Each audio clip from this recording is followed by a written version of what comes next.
pretty much my memory of like just first motorcycles and dirt bikes that I can remember were my older brothers. They always had dirt bikes and street bikes like Honda Shadows and stuff like that, and we're always riding the dirt bikes up and down the street. And so you know, my first love of two wheels obviously started with my bicycle, and then graduated from that. My dad bought me a mini bike. Went to a baseball game one night and he told me if I hit a home run he'd buy me a three-wheeler. So I wanted a three-wheeler real bad. I didn't hit a home run, but the next day I looked out and my brother's Nova was backing in the driveway, and there was like this weird two-wheeled thing sticking out of the back, and it was just some little like homemade Briggs & Stratton mini bike. And rode the wheels off that. Learned a lot from that because, you know, you'd break a throttle cable and stuff, and you know, it's not like your dad was just going to rush you over to the motorcycle shop and buy you a throttle cable. So I used to play with that, try to get fishing lure weights and stuff like that to work, and none of that ever worked. But I don't know, trial and error with stuff like that. And then graduated to like a YZ 75 my brother bought me. That was the first dirt bike I ever had to where I could switch gears, and that was like a whole new level of riding, you know, just being able to switch gears and use a clutch. And I don't know, just always rode dirt bikes and mini bikes, and then bought my first street bike pretty much the week after I graduated from high school, GS 450. It was kind of like, you know, they had the 1100, the red one. It was just like that, but smaller. Yeah. My buddy and I took off to Oklahoma. This is a long drawn out story, but I'll spare you. But anyways, I rode that bike all the way to Oklahoma City, and I never will forget, like, I remember this one gas station we stopped at to get gas. He was on a Nighthawk, and we were this couple dudes on like their big baggers and some Goldwings and stuff. Was like, yeah, where are you guys going? Where are you from? And we're like, oh, we're from Ohio. We're right to Oklahoma City. And they just kind of laughed. And I was like, I wonder what they're laughing about. But now that I'm older, I totally know what they were laughing about, because it was a dude on a 450 just, yeah. And I left with nothing but like a warm shirt, bungee corded to my fender. So then in '93 I got my first Sportster, and you know, it all just started from there. The first year I went to Daytona was, say, 94, I think, 93 or 94. And you know, I used to customize cars and stuff growing up, had mini trucks and, you know, dancing beds and all that kind of stuff. And I went to Daytona. I never realized you could customize a motorcycle. It never really dawned on me yet, you know, kind of just being from the Dayton area here, nobody really was doing it. And went down there and saw a couple R&S bikes, and I'm just like, whoa. So the first thing I did was come home and just dig out a magazine that I had seen some custom rims in. Might have even been Hot Bike, if I'm not mistaken. You know, back then it was like, remember the Sturgis rims? There was 3 rims pretty much you could buy. 3 custom rims, and you had to find that ad in the magazine. You know, they weren't in every magazine. So it took me about a month to find that magazine again. So I ordered a set of rims and started customizing that by chromed everything. You know, I went through my chrome everything stage, and you know, I think everybody does. And then, you know, just rode.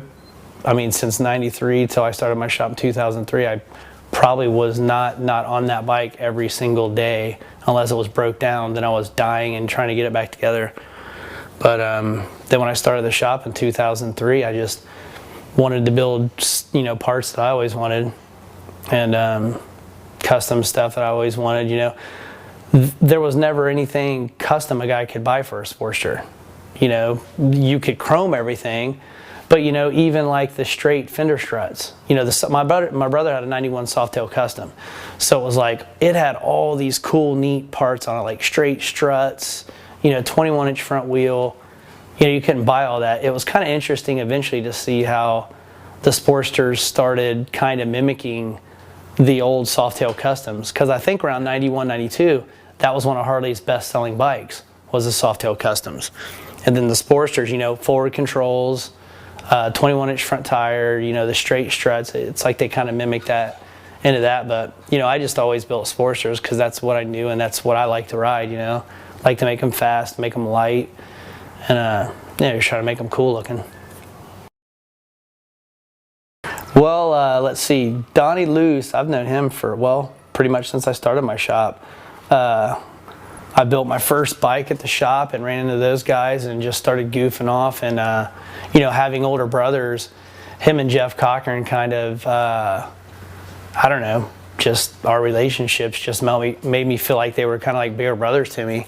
So they would start inviting me to all the shows and stuff, and I would jump in their truck with my buddy Bruce and drive their truck to Daytona or out to Michael Lichter's in Colorado and just pretty much help them out, but enjoyed hanging out with them. And so, Donnie and I have been friends for a long time. And then Mike, Mike just one day out of the blue called me. We really didn't know each other and bought some parts, and then we just started running around, and he's a pretty good dude, funny. It's not as funny as me, but, he tries. But yeah, we just pretty much, that's what's so fun about going to events with all these guys. It's like just hanging out with a bunch of comedians. We go and pretty much laugh the entire weekend, have a good time. We ride dirt bikes. We ride dirt bikes every Wednesday because that's pretty much like our practice for racing, and maybe once a weekend. But then it's like, like tonight, come home from work, try to hang out with the kids, play some baseball, eat dinner, just our kids are still young enough right now to where, they go to bed at 8, so I try to come home and be with them for a couple hours and have family time. And it's kind of hard because by 8 o'clock the couch is really calling your name. You've had dinner and you're like, oh, do I just stay here and like watch Blind Spot with Jen, or do I go back out to the pole barn and weld some more battery trays?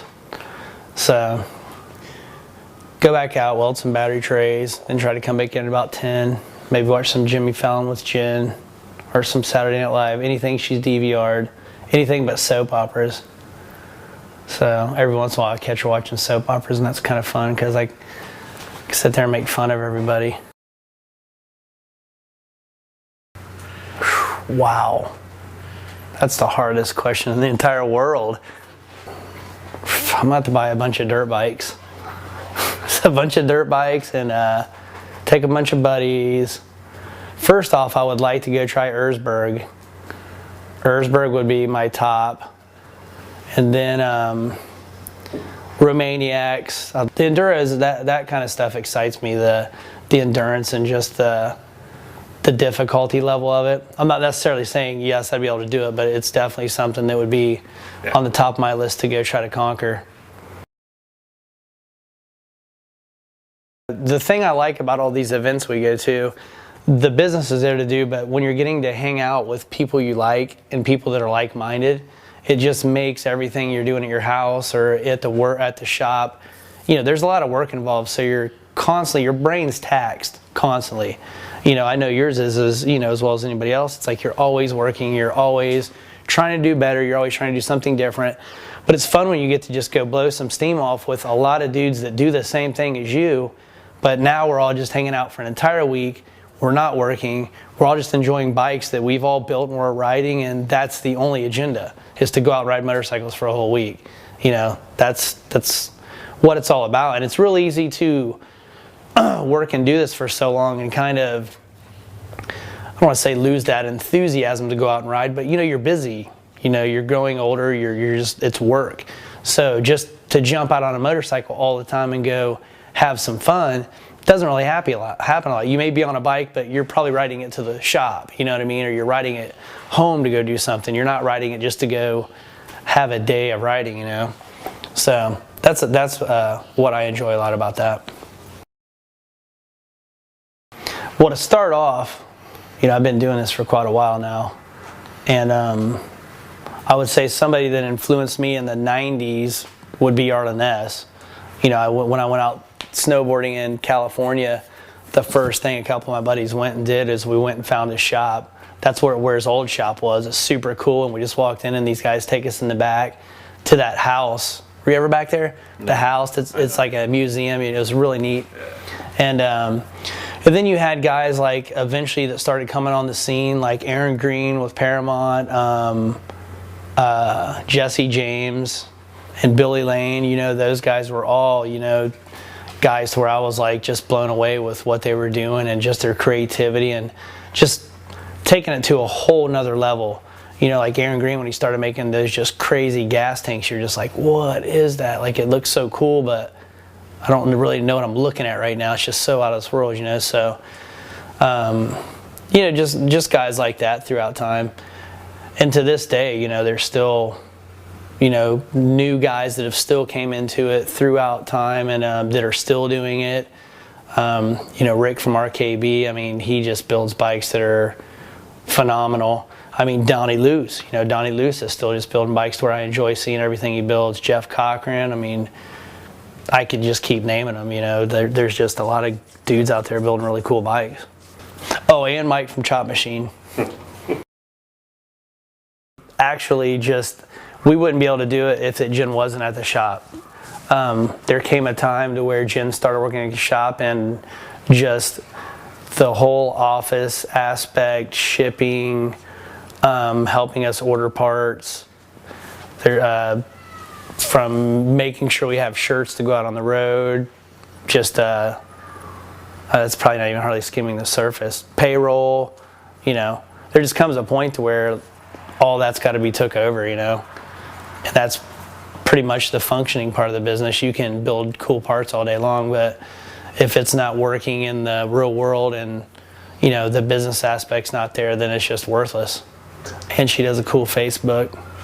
She takes care of all the Facebook. I just do the Instagram. That's why Instagram, Led Sled Instagram, is so boring and Facebook's so awesome. It's been long enough now to where now I start trying to weigh the option of growth and efficiency and, you know, making sure we can handle what we have on our plate now. Because that's been really hard for a minute, just because you want to be busy and you want to be good at what you're doing, but nobody says, hey, the light switch just turned on and you're super busy. What happens is eventually in 2 or 3 years you're standing around and you're like, holy crap, I'm like super busy. Now what am I going to do? You know, you got to like come out and work in the evenings till 10 o'clock. That's how you get it done, you know. But eventually you're like, huh, it'd be kind of cool to figure out how to make sure I do this all super cool and go buy a pontoon boat and go boating every evening with my kids, you know, something like that. And, you know, just make it not so stressful, because it does get stressful at times. It's, you know, it's pressure. You just keep working and staying busy, but, you know, we're going to be here and keep working, that's for sure.